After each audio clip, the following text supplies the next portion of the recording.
Y'all. Today we're going to be going over trig functions for the FE exam, and I pulled some from past exams, and yeah, so we're just going to get through some of these. And although it might seem easy, in some cases not so easy, this is something that we need to be able to do because in the math section you need to get all the points you can. These are the points that you really need to get. So here we're just going to go through some examples here. So in this one here we have f of x is equal to secant x times sine x divided by tangent x plus cotangent x. So what should be really the first thing that we want to do? Well, usually in these trig function problems they want us to simplify. In this case I didn't write it down, but they usually want us to simplify to a single trig function. And in this case, they give us, a list of trig functions that we need to simplify down to. Sometimes it'll be, single ones, but also down here we notice we have a sum or multiple of different trig functions. Those might get a little more difficult, but we're going to start off with something that might be a little bit easier for us to solve. Now, the problem here is to simplify this trig function down to one of these.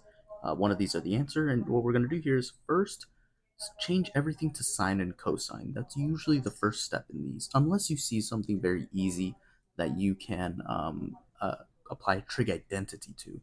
So in this case, what's secant x? Well, secant x, this shouldn't be too bad. This one is 1 over cosine x.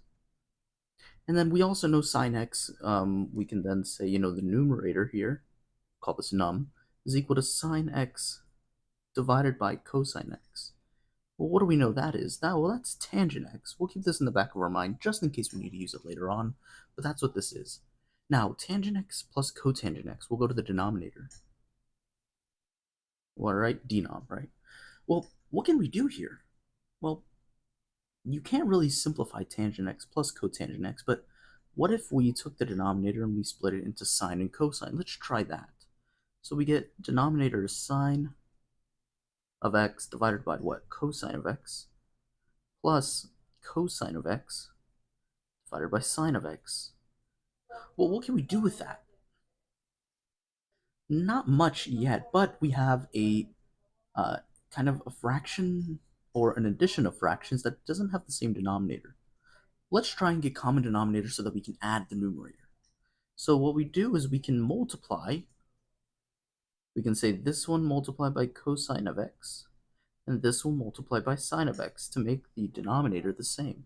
So what we get is sine squared x plus cosine squared x divided by cosine x times sine of x. And what do we notice? Well, a trig identity everyone should know is that this here is what?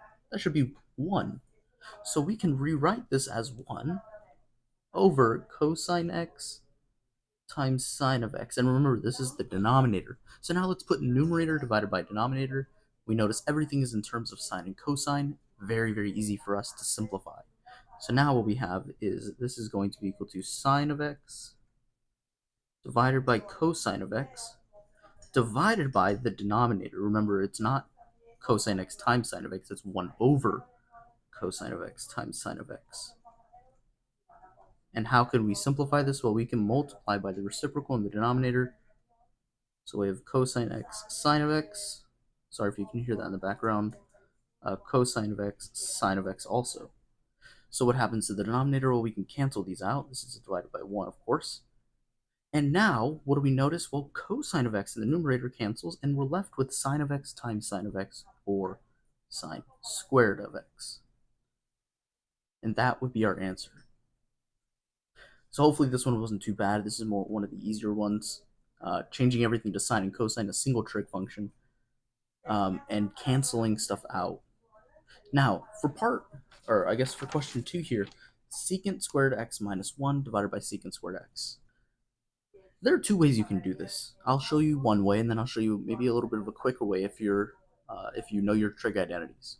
For the first one, we can split the numerator since we have a common denominator. So what do we have? We have secant squared x divided by secant squared x minus 1 over secant squared x Well, this is equal to, what is this? This is 1. So 1 minus 1 over secant x is cosine of x. And so 1 minus cosine squared of x, right? Because you have two of them. You have 1 over cosine, or sorry, 1 over secant, which is just cosine of x. And you have two of them squared. Okay, 1 minus cosine squared of x, well, that is a trig function. Again, that is equal to sine squared of x. Now, this is one way. Another way you can do this is very, very simple. It's pretty much the same way. We'll call this way A, and this is way B. Secant squared x minus 1 is equal to a trig function, or tangent squared of x. And it's all divided by secant squared of x. Now we change everything into sine and cosine. We get sine squared of x divided by cosine squared of x. And now we know secant squared is 1 over cosine squared, or multiply the numerator by cosine squared of x, because we want to get rid of the denominator. And what do we get? Again, we get sine squared of x. So there's two ways you can go about doing this. It gives you the same answer. It's a good way to check yourself. You see, this is, again, answer B, sine squared of x. All right. And again, if you have any questions, please, or you see I do something wrong, let me know in the comments. That way I can go back and make sure to check myself. I usually check myself after the videos, but sometimes, I get lazy. Okay. So now we have this question, cotangent of x plus cotangent of y divided by tangent of x plus tangent of y. This one is very tricky. The first way I would do this is I would split everything to sine and cosines and see if you can simplify anything. Usually you can. In this problem, it's tough because I'll write it out here. We can do cosine of x. Remember, I'll write this out. Cotangent of x is equal to 1 over tangent of x. And tangent of x is equal to sine of x divided by cosine of x. So that means cotangent of x is equal to cosine of x divided by sine of x. So let's rewrite everything in terms of sine and cosine. All I'm going to do is just literally rewrite everything. We have cosine of x divided by sine of x plus cosine of y divided by sine of y. Now we need to do the denominator. So now we have sine of x divided by sine of y plus, oh my gosh, must be tired. Cosine of x here plus sine of y divided by cosine of y. All right. So now the first way I would do this, if I saw this, honestly, I would try a different way. However, if you don't see a different way, let's break it up into denominator and numerator. The first thing I would do, or at least try to do, is get a common denominator between the two. Or not between the two, but in the denominator and then in the numerator. So we want to get a common denominator here and a common denominator here. They don't have to be the same, but I want to be able to get something common. That way, maybe I can multiply by a reciprocal and get a single fraction. However, if you look a little bit into the future here, we get what? This is common denominator of cosine of x, cosine of y. This is common denominator of sine of x, sine of y. It's not going to come out pretty. This is going to be a disgusting fraction. So let's figure out a different way to do this. What do we know about cotangent and tangent? Well, just like above, they are reciprocals of each other. So let's try that. Let's put everything in terms of tangent and cotangent instead of sine and cosine. Maybe this will help. So here, what do we have? Well, we have 1 over tangent of x plus 1 over tangent of y, which is the numerator, divided by tangent of x plus tangent of y. Well, again, remember how before, when I was getting sine and cosine, I wanted to get common denominators between multiple fractions. In this case, what do we have here? Well, we have a fraction here that's being added together that has different denominators. To add them, we have to have common denominators. So, sorry, took a fucking big ass breath. My bad. So what do we need to do? Well, we need to multiply by tangent y and tangent x. So what do we get now? We get tangent of y times, or I guess plus tangent of x divided by tangent of x tangent of y. And again, this is all divided by tangent of x. All we did was move this denominator over here. Well, now what do we notice? Well, we have this here. We have this denominator is the same as this numerator. Well, how do we get rid of that denominator, this blue denominator? We need to multiply by the reciprocal. So let's do times 1 over tangent of x plus tangent of y, and multiply the same thing on the numerator. I guess the denominator, but the denominator of the numerator. Hopefully y'all are following. If you're not following, take a little bit of time, maybe look over the work, try and understand exactly where I'm coming from, because again, you're gonna have the trig identities on your FE exam handbook. But if you don't know how to use it and you don't know how to do this basic kind of trig manipulation, it's going to be tough. So now what do we get? Well, we end up getting this is equal to 1 over tangent of x, tangent of y. What is this equal to? Well, this is equal to cotangent x, cotangent y. And there we go. That's our answer. So we have cotangent of x, cotangent of y, and we're on to the next one. Finally, this last one. Again, let's first see, do we have any tangents? No, but we have a secant in here. We also have a sine of x plus y. This is a little odd. The first thing I would do is right away, you see secant x, secant y. Let's say, let's initialize. And again, in the FE, you don't have to show your work, but it's just a habit at this point. It's always good to show all your work. Even if you aren't graded on the work that you do, you need to be sure that you get the correct answer the first time, because you don't have all that much time. I think you have like 3 or 4 minutes each question.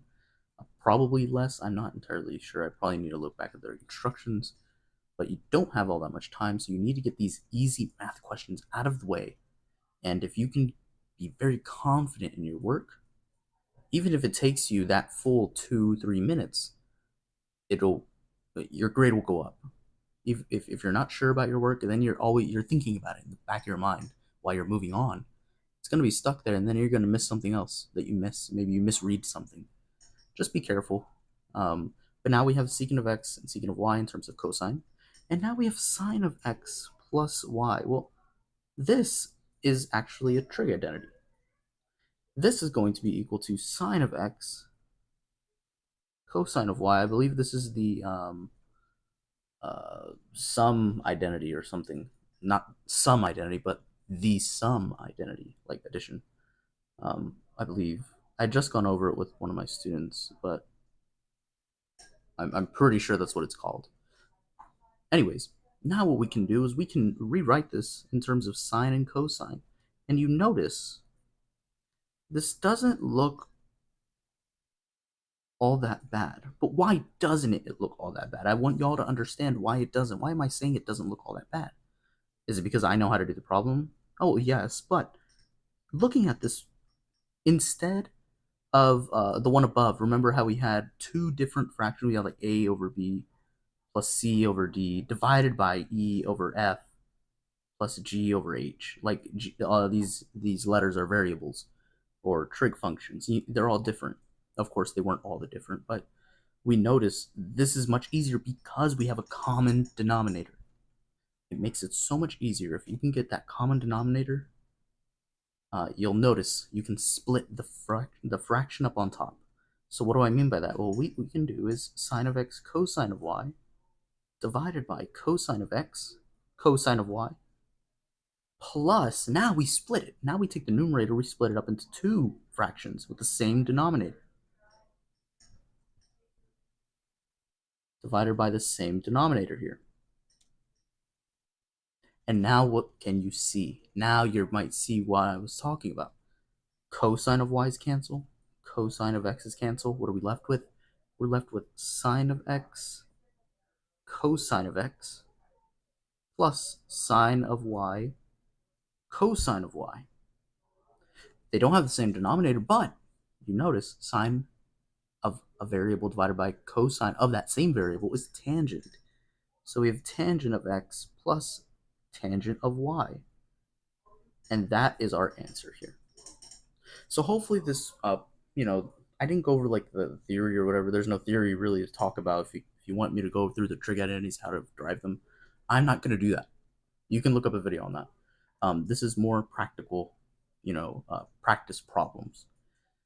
And so, yeah, hopefully y'all understood, where I'm coming from in this case. A lot of the times you want to get sine and cosine simplified down to sine and cosine. You can start canceling, but sometimes it doesn't work that way. And sometimes you might, spend about 2 minutes trying to simplify something using sine and cosine, but you're going to notice maybe I should try tangent or secant only. You have to know your trig identities. It's in the FE handbook, I believe, page 34, 36, something like that. Go through it. Make sure you know what the pages are because that's the bread and butter to your to get a good grade on that FE or just to pass. So again, if y'all have any questions or any comments, please put them down and I'll get back to y'all as soon as possible. Hopefully y'all learned something from this. And I'll make sure to be posting more regularly, mostly because my my exam is kind of soon. It's on a Saturday, I think in like 2 or 3 weeks. I probably need to get started back up on it, but yeah, you should expect more videos from now on. All right, sounds good. I'll see you on the next one.